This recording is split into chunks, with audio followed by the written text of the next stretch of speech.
Every night, Queen Ifenkiri roams the village, capturing little children to feed her cursed existence and satisfy her thirst for blood. Hi love, welcome to Africana Stories with Ada. In a peaceful village of Idika, there lived Queen Ifenkiri, the queen of Idika prosperous village, who sought eternal beauty. She was loved by everyone in the village because of her charitable heart. But the king preferred other co-queens' companionship because they were more beautiful than Queen Ifenkiri. The king only uses her for ceremonial duties in the kingdom. She felt so left behind in her husband's life, but pretends all is well whenever they are in the public. Her co-queens gossiped about her and how the king doesn't spend the night with her. Days turned to weeks, weeks into months. As a newly married queen, she was tired of being a queen, but the mockery she will face if she leaves the palace won't allow her take the decision to leave the palace. After soaking herself in buckets of tears one fateful day, she dressed up and went to visit the forest wizard in a hidden cave deep inside the forest. After explaining her problems to the wizard handed her a cup of dark potion. Drink this, and your beauty will be more than any other woman in this whole world. But beware of the curse it carries, the wizard said. Are you willing to take these risks? The wizard asked Queen Ifenkiri. I don't mind the consequences. I want to be the most beautiful woman on earth, Queen Ifenkiri replied. And immediately she drank the dark potion. Her beauty intensified briefly, but then she transformed into a witch-like creature. The wizard started explaining further after she finished drinking the beauty potion. Your beauty will be revealing in the morning, afternoon, and night. But after 12 midnight every night, you must get a young soul to satisfy the spirit that gave you the beauty.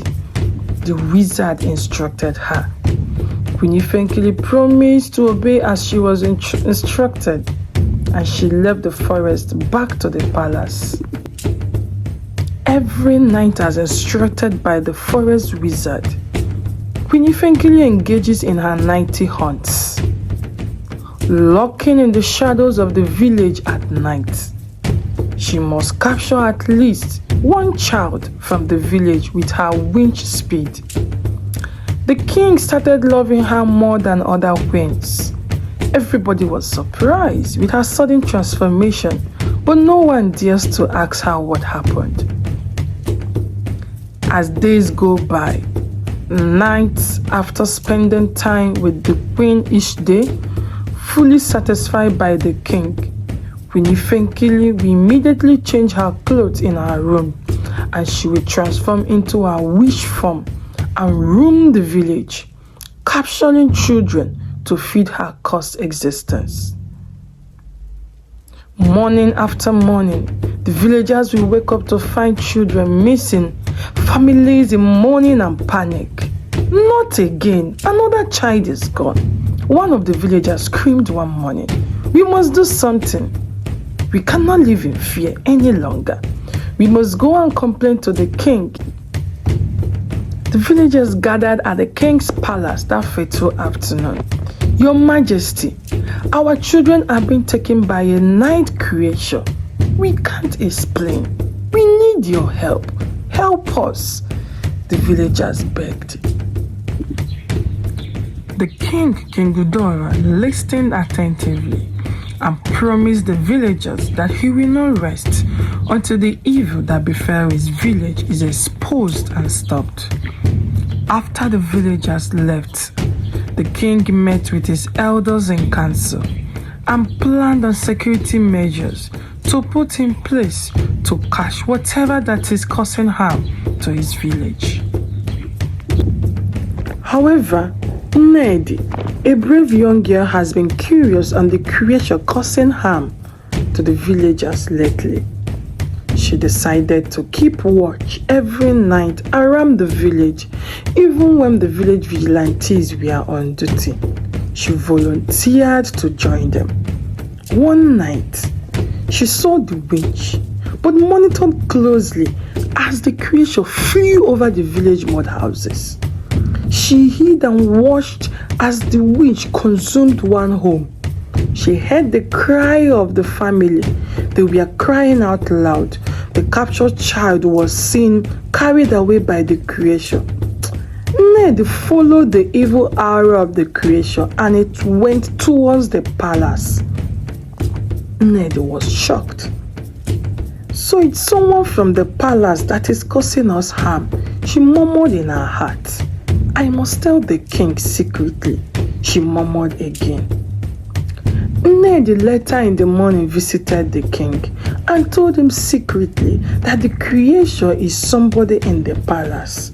She narrated what she saw earlier to the king.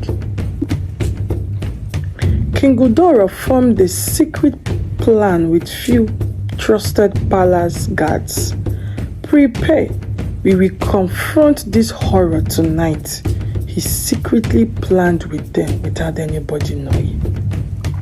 The king, after spending time with Queen Ifenkiri that night, went to the palace backyard to hide, waiting for the creature to come out. Queen Ifenkiri, not knowing her days are now numbered, went to the backyard to transform and fly as usual. As she was transforming to fly, the king and the secret palace guards ambushed her. Everyone was in shock. Queen Ifenkiri of all people. Why? When did this start? Questions were flying in from everyone with shock on their faces. The king could not believe his eyes. Queen Ifenkiri, your reign of terror ends tonight, the king roared at her. It was a fierce struggle, both the secret palace guards and the king, but they overpowered the queen and took her to the village outskirts gate. King Udora angrily denied her any form of explanation. The king banished her forever out of the village into the wizard forest. Queen Ifenkiri was chased out of the village and was warned with the village oracle never again to enter the village. Let this be a lesson to all. We shall not be ruled by fear. Anybody henceforth that will bring in witchcraft into our village will be banished as we have done to Queen Ifenkiri. Her banishment serves as a warning, King Udora declared. With Queen Ifenkiri banished from the village, peace now returned to the village, and the children could sleep safely once more. Nnedi, when she grew older, was rewarded with a marital union to King Udora. She reigned as one of the best queens the village has ever had. Thank you for listening. What moral lessons did you learn from my story? Comment, share the link with your loved ones. Thank you for watching. Subscribe for more oven fresh Africana stories with Ada. Bye for now.